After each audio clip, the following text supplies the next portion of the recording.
Greetings and salutations, everyone. Um, I'm really going to try and make this one short and sweet. Call it a New Year's resolution, so let me just dive right into it here and now. It's been about a week since the horrific terrorist attacks in Paris, France, against the magazine headquarters of the publication Charlie Hebdo, short for Charlie Weekly in French. Um, Supposedly in retaliation for their irreverent publications of cartoons about the Prophet Muhammad and other jabs at the Islamic faith. Let me say that I hope it goes without saying that I condemn these horrific crimes. I think that they're despicable. I was sickened, saddened, and horrified by the news when it broke last week.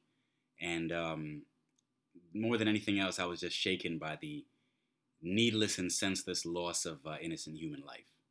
So let me say that, I'm definitely on the bandwagon when it comes to condemning the acts themselves and condemning the sentiment that purportedly motivated them, namely the idea that the Islamic faith or some of its central tenets, particularly the sanctity of the Prophet Muhammad, should be off limits, and that people shouldn't be able to criticize them in society, and that anyone who does criticize them deserves the worst and grisliest death as a punishment. I completely and unreservedly condemn both the attacks and that kind of sentiment. However, I have not jumped on the so-called Je suis Charlie or I am Charlie bandwagon. And the reason for that is that I think that the idea that we have to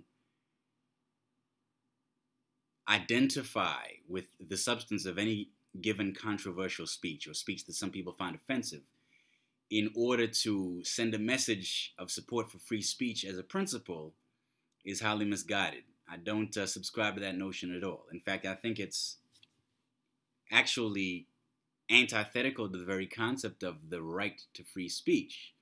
I mean, the right to free speech and the right to express certain beliefs freely goes hand in hand with the right to subscribe to certain beliefs freely. And of course, with that right, hand in hand with that right goes the equally important right not to subscribe to certain beliefs and not to express those beliefs if one so chooses. Now, I've taken a look at a lot of the cartoons that Charlie Hebdo has published over the years. This isn't the first time that they've come under violent attack as a result of their, again, irreverent mockery of various aspects of the Islamic faith. I believe their offices were actually firebombed back in 2011, for example. And of course, these incidents are not the first examples of people in the journalistic profession coming under attack for their criticisms of Islam. Of course, I'm sure we all remember the Danish newspaper cartoon controversy of 2005 and 2006, which led to acts of violence and rioting around the world. I was in college when that happened, and I remember that very well. Over the years, I've taken a look at some of the material that Charlie Hebdo has published, and I have to say, I don't agree with it. In the same way that I didn't agree with the substance of the cartoons that Jyllands-Posten, the Danish newspaper, published back in 2005. I've never believed that Islam is, as a religion, is inherently any more given to violence or to extremism or to terrorism or totalitarianism than any of the other major world religions. Maybe I'm wrong about that, but I have yet to be convinced of it. And I don't subscribe to the idea that it makes sense to attack people and mock people's religious faith gratuitously. Now, out of all the cartoons I've seen coming from Charlie Hebdo and other publications like it over the years, it seems that a lot of them target Islam in general, or tenets of the Islamic faith that are common to all Muslims and not only to jihadist extremists. So, for example, the principle that Muslims are not supposed to depict the Prophet Muhammad in any way is something that ostensibly applies to all Muslims. Not only it's not a tenet that only radical Islamists hold dear or espouse. Um, and of course, as long as people, practitioners of the Muslim faith, are willing to live and let live, and recognize that only Muslims have a duty to follow the rules of Islam and not anyone else, and as far as I can tell, most Muslims do abide by that understanding around the world, then I don't see any problem with them holding that belief and acting on it in their own lives. Why should we mock it? Now, if people want to make a serious, intellectually honest and intellectually valid critique of these beliefs, that's a different story. I think that Islam, like any other belief system, should be fair game for serious intellectual criticism, as long as that criticism is made as respectfully as possible. Of course, if people want to go about it disrespectfully, that's their right too. But if they do so, then I'm not going to condone the substance of what they're saying, and I'm not going to participate in spreading it or disseminating it. A lot of the cartoons that Charlie Hebdo published about Islam over the years were, frankly, sickening. A lot of them were disgusting. A lot of them were gratuitously insulting and disrespectful to Muslims and to the Islamic faith. And I just don't subscribe to those views at all.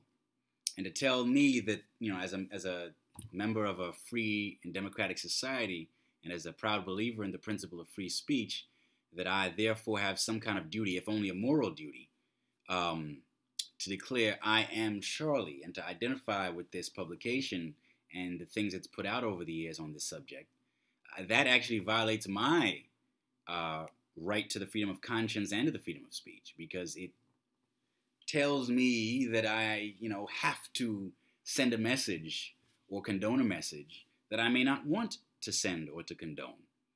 And to tie my hands and to limit my freedom of choice in that way cuts against my right to free speech and freedom of conscience. And that the same goes for everyone, frankly. So, in a nutshell, I'm just really not on the same page as Charlie Hebdo. Now, I've seen some of the cartoons that they've published in their issue that was put out earlier this week, yesterday or the day before, if memory serves. And it seems that those are a lot more legit critiques of Islam, and that they seem to be a bit more targeted specifically towards Islamic extremists rather than Muslims in general. I could go that route fine. But a lot of the cartoons that they've published on the subject over the years are the kind of trash and tripe that I would never condone and never approve. And so, for that reason, I would say I'm not Charlie. Je ne suis pas Charlie. I believe in free speech. Je crois très fortement au principe de la liberté de l'expression. I believe very strongly in the principle of free speech, but partly for that very reason, partly because I believe so strongly in free speech, I'm actually going to row against the current, buck the trend, stay off the bandwagon, and actually state that I am not Charlie. And one need not be Charlie or condone Charlie or what Charlie has to say in order to deplore these attacks and what they represent, and in order to carry a torch for the principle of free speech and to preserve and perpetuate that principle and to spread the good news of free speech far and wide. Even as I'm sure we've all heard Voltaire's famous dictum that I may disagree with what you say, but I will defend to the death your right to say it. Well, guess what? Don't leave out the first part of that statement. He says, I may disagree with what you say, but I will defend to the death your right to say it. Clearly, it's possible to defend someone's right to say something while still disagreeing with that thing that someone says. And so I don't think people should feel any kind of need or duty or requirement to,